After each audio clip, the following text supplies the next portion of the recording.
It all began with a whisper, a story that drifted from porch to porch in the quiet town of Harmony Creek. Here, everyone knew your name and your secrets. The whisper was about the Star of Harmony, a legendary necklace. For generations, it belonged to the Beaumont family, town founders. Platinum, diamonds, and a sapphire as blue as midnight. Priceless, not just in value, but in meaning. The town's crown jewel, a symbol of their shared past. Harmony Creek was the picture of small-town America. Main Street, brick buildings, and a diner with endless coffee. People left doors unlocked. Trust was the norm. Crime felt impossible until the star vanished. On June 10th, Eleanor Beaumont opened the family safe. The velvet box was empty. The necklace was gone. No break-in, no damage, just a chilling mystery. Only a few could access the safe. Suspicion grew. Silence settled over Harmony Creek, heavier than ever. The Harmony Creek Police Department, led by the calm and methodical Chief Miller, quickly identified two primary suspects. The first was Thomas, the Beaumont's groundskeeper of 20 years. He was a quiet, hard-working man who was deeply in debt after a series of bad investments and his wife's recent illness. He had been a constant presence at the manor, trusted implicitly by Eleanor. He knew the layout of the house better than anyone, and some whispered he might have overheard the combination or seen where it was written down. Thomas vehemently denied any involvement, his face etched with a mixture of fear and betrayal.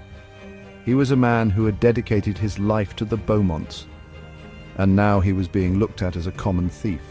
The second suspect was more of a surprise, Eleanor Beaumont's own nephew, Julian. He was a charismatic but restless young man who had recently returned to Harmony Creek after a failed business venture in the city.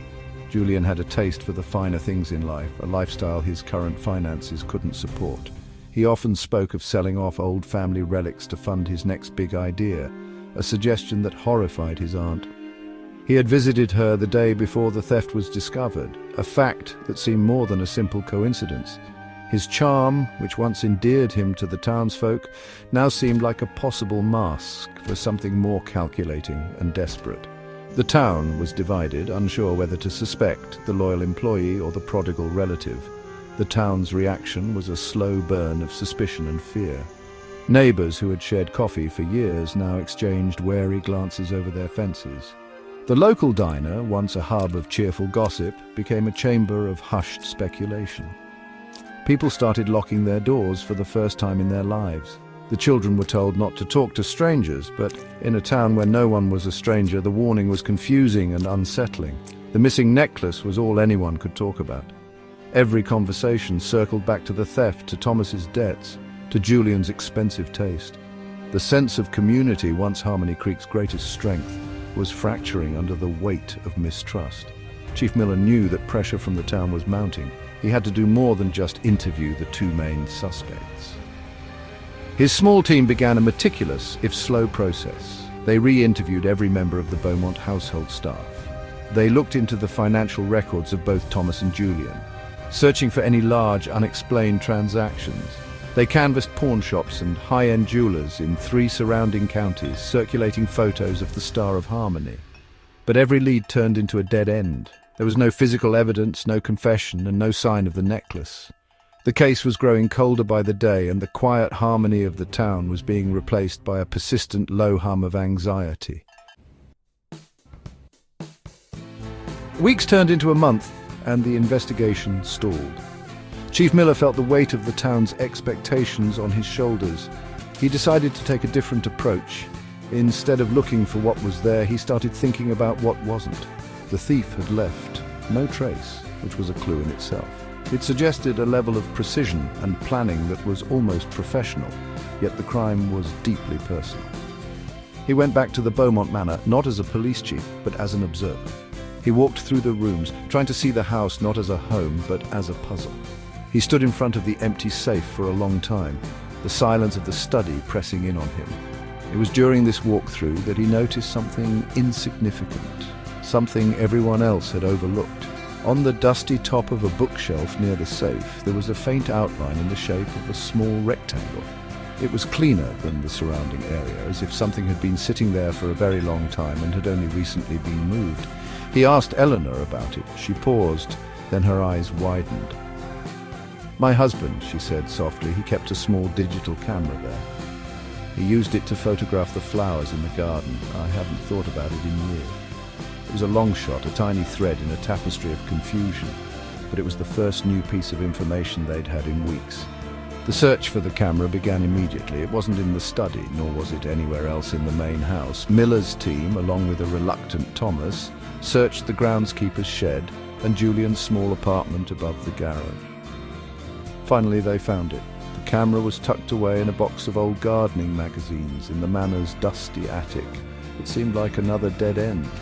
But when the forensics team powered it on and began scrolling through the photos, they found what they were looking for. The last photo taken was not of a flower. It was a crisp, clear image of a piece of paper, and on that paper, in Eleanor's elegant handwriting, were the 6 numbers of the safe's combination. The camera's time stamp provided the final damning piece of evidence. The photo had been taken at 3:15 p.m. on the day before the theft was reported. Chief Miller cross-referenced this with the visitor log that Eleanor meticulously kept. There was only one person who had been in the study with Eleanor at that specific time, a visitor who had come to discuss family history and had been left alone for a few minutes while she went to fetch some tea. It wasn't the desperate groundskeeper, and it wasn't the greedy nephew. The photograph on the small digital camera pointed the finger in a shocking new direction, to someone nobody had ever thought to suspect. The unseen clue had finally revealed the ghost in their midst. The thief was revealed to be a distant cousin of the Beaumonts, a mild-mannered history professor named Arthur Penwright. He had been visiting from out of state, supposedly to research the family's lineage for a book. No one had suspected him. He was charming, intellectual, and seemed to care deeply about the family's heritage. During his visit, while Eleanor was out of the room, he had spotted the note with the combination tucked inside a book. Thinking fast, he used the old digital camera on the shelf to photograph it, knowing a phone would be too obvious. He returned later that night, using a key he had borrowed from the kitchen hook, opened the safe, and walked out with the Star of Harmony. He had planned to sell it on the international black market. The resolution was swift. Faced with the undeniable photographic evidence, Arthur confessed completely. He led the police to a locker at a bus station in a neighboring city where the necklace was hidden safe and undamaged. He explained that he was drowning in academic debt and saw the necklace as his only way out. He had gambled on the small town's trust, believing no one would ever suspect the visiting historian. The court case was short. Arthur Penwright was sentenced to 5 years in prison for grand larceny. The sentence was a stark reminder that betrayal could come from the most unexpected places, even from family. The town watched, stunned, as the quiet professor was led away. The return of the Star of Harmony should have been a moment of pure celebration, but things in Harmony Creek had changed forever. The necklace was returned to the Beaumont family, but it was now kept in a bank vault in the city, no longer a resident of the town it symbolized. The incident left a permanent scar.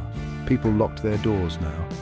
The easy, unspoken trust between neighbors was replaced by a more cautious and reserved friendliness.